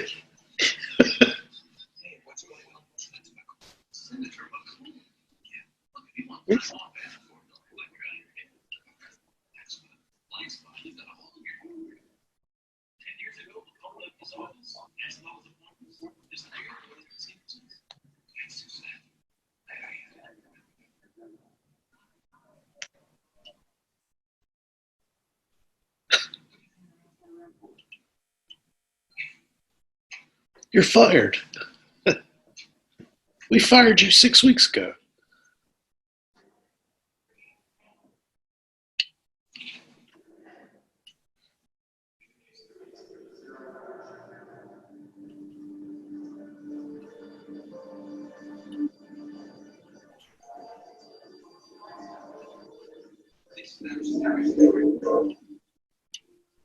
What?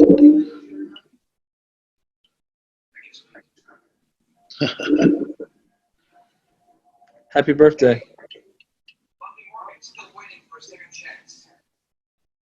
Wait, what?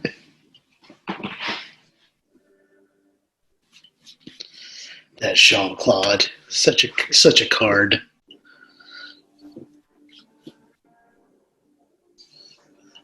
Seriously, it looks like they just glued junk to the front of that car. Would there be like It's like they cut a trash can in half and glued it to. Wouldn't there be toys and? The last time I saw a car look like that, it's like, Chevy Chase was driving it across country. So did they rebuild? I guess they decided, hey, we love this house, we're going to rebuild it? Because it did blow up. The only bad news is it's haunted by the ghost of that Senator McComb. It's my son, and I've never seen him before in my life.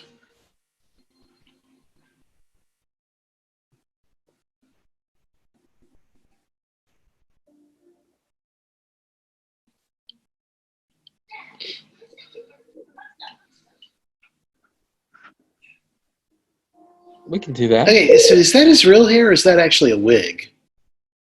For a second there, it looked like a wig.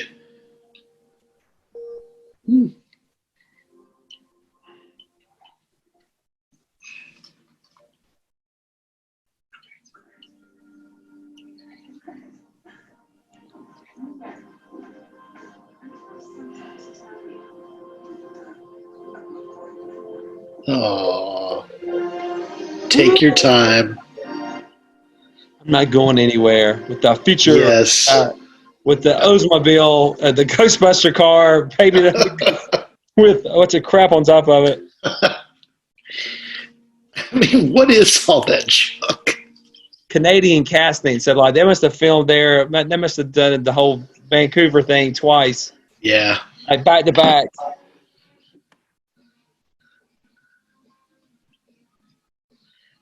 Oh, the guy's name was Rollerblades. Let's see. I was looking to see about who the kid was. Like I always wonder about when he sees Boy, is he boy? Is that it, Colt Brett? Let's see. They might stick him down at the end. No. Maybe that was him. Boy. What's his name? Cole. Mom said you would barbecue hot dogs.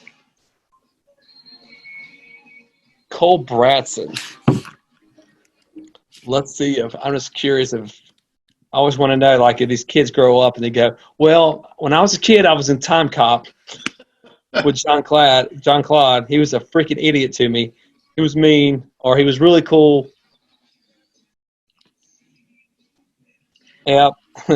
Born in 85, known for Timecop 94. Let's see. He's 35 years old now, so that's how old that kid is. Wow. Yeah. Let's see. All filmography. Let's look.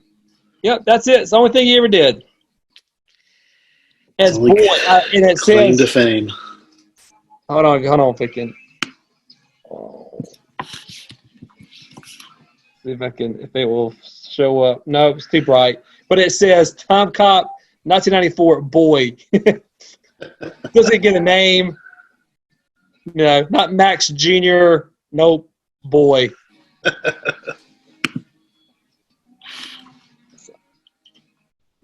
I mean, that's kind of crazy. It's like that's all he did. That's the only thing he ever did. It's like, okay, that's his. So the Mullet guy, the villain, the Mullet dude, he died in 2015. What's his name? Richard Faraci. Faraci. Faraci.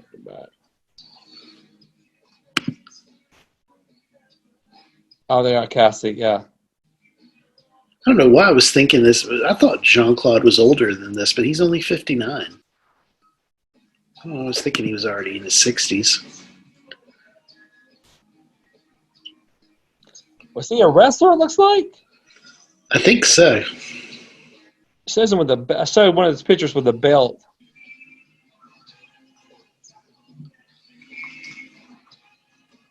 Yep. Nail Drive or something. Tiger Bomb, Rick. Yeah, Ron Silver. Let's see, he died in 2009. I know, so that's... How old was he when he died? He was 63. 63. Oh, wow, he was young. That Richard Faraci, he was in Rumble. He was with Jackie Chan in Rumble in the Bronx. Oh, wow. Well, that makes sense because Rumble in the Bronx was shot in Vancouver. So, yeah, it's a lot of... Yeah, this Richard Faraci was born in Vancouver. So, okay. Interesting here.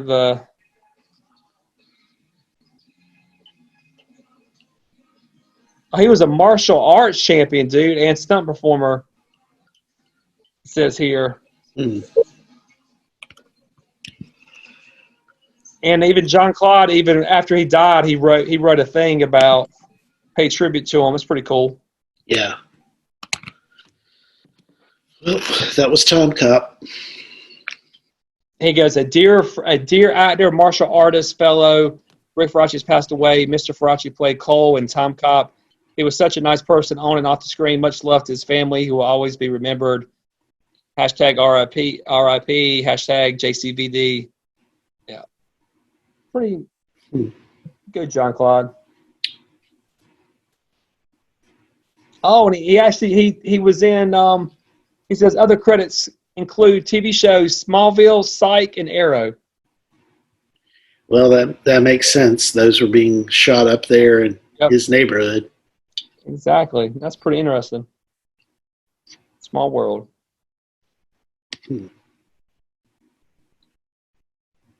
But I do wonder. Yeah, and he died in Vancouver too. So that's kind of he was born there and he died there.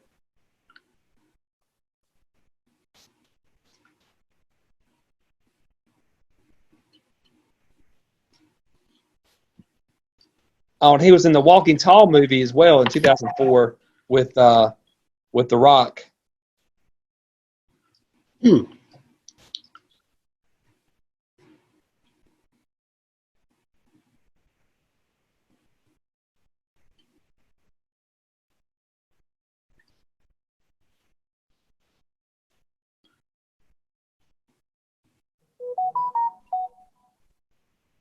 Oh, I guess, I don't know. Should we stop recording at this point?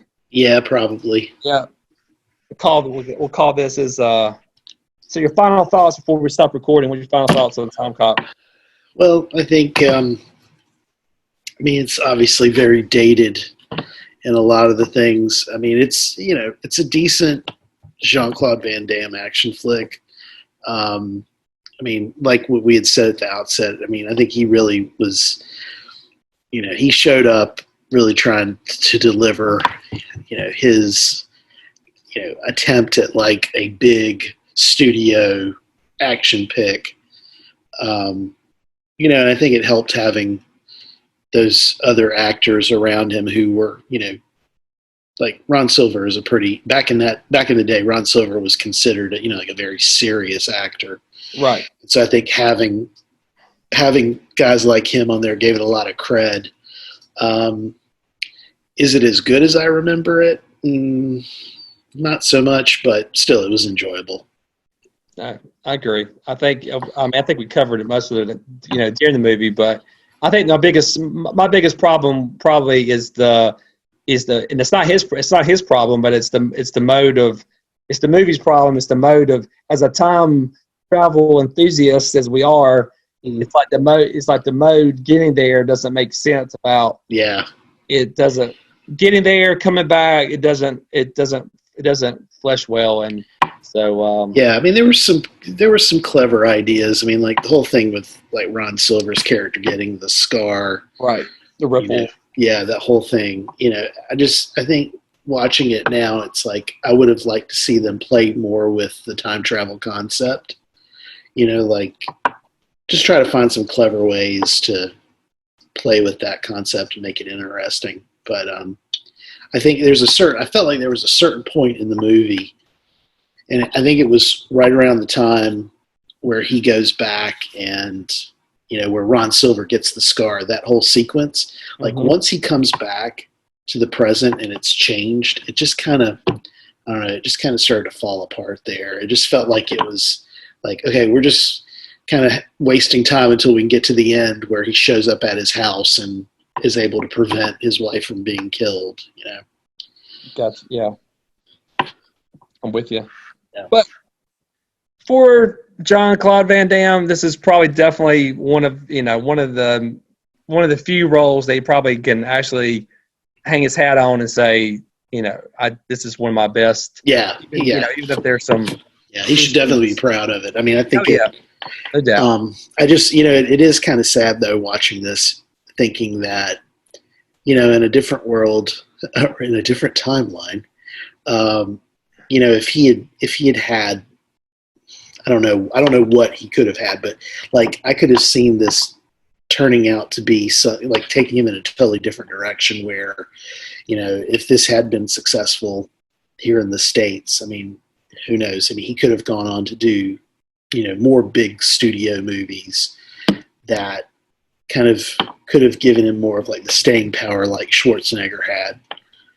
Well, it's a follow-up. I think, as we mentioned earlier, it's the follow-up movie. It's like he really needed to make sure it was, and maybe Sudden Impact was already planned, and maybe it was already in the works even prior to this movie even being released. But it's like with the success of this movie, and I think it did have some. It made over $100 million, barely over $100 million, but it made over $100 million. Yeah. And at that time frame, that was definitely a mark of success. And it was only made for like $35 million. I think he did. So it did well. Yeah, it made money. It made money, and that's always a good thing for the studio. And I think it was definitely one of his better works. And it's just like, I think just, that's where you got to have people, and he probably didn't have those people at all, but people to say, a good agent and good people to say, you got to follow this up with something. It can't just be, he couldn't. I mean, like, no offense to Sudden Impact. It had to be. He had to follow it with something really good, and it's what you said. He took a step back, and that's what probably hindered the rest of his career. When it comes to he got pigeonholed for certain, doing the same kind of stuff. Playing a French kid. Whatever, a French, like Louisiana. If he's from America, he's from Louisiana, and that kind of stuff. And yeah, and I was looking at the Wikipedia page, so like, it kind of had a franchise. I mean, there were a couple of. I know there was a sequel. He obviously didn't have anything to do with it, but that didn't show up for like the sequel didn't come out until 2000, early 2000s, 2003, I think. Right. And then it had a TV show, but actually the TV show came before the sequel. There was a TV show back in the late 90s. I don't even remember that. Yeah. So I mean, there definitely, if this had been handled a little differently, who knows, this could have been like a franchise for him. If it had been successful, I mean, he could have come back for a second one, or something. But yeah, it's, but I really do think that this movie is kind of the turning point where, after he did Sudden Death, it was just, which I know we've said this. I mean, it's an entertaining movie.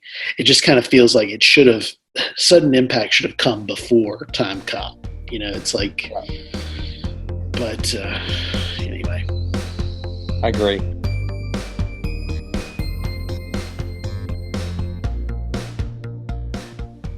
And that was the commentary for Timecop. We hope you enjoyed it. As always, you can check us out on anchor.fm. We are also available on YouTube. So get on YouTube and search for Midnight Movie Snack Podcast. Also, check out Garrett. He is on Instagram with all things 80s with Garrett. And as always, the music for this podcast is provided by Yazar, who offers this song Heartbreaker as a part of a Creative Commons license. So check him out at the website betterwithmusic.com.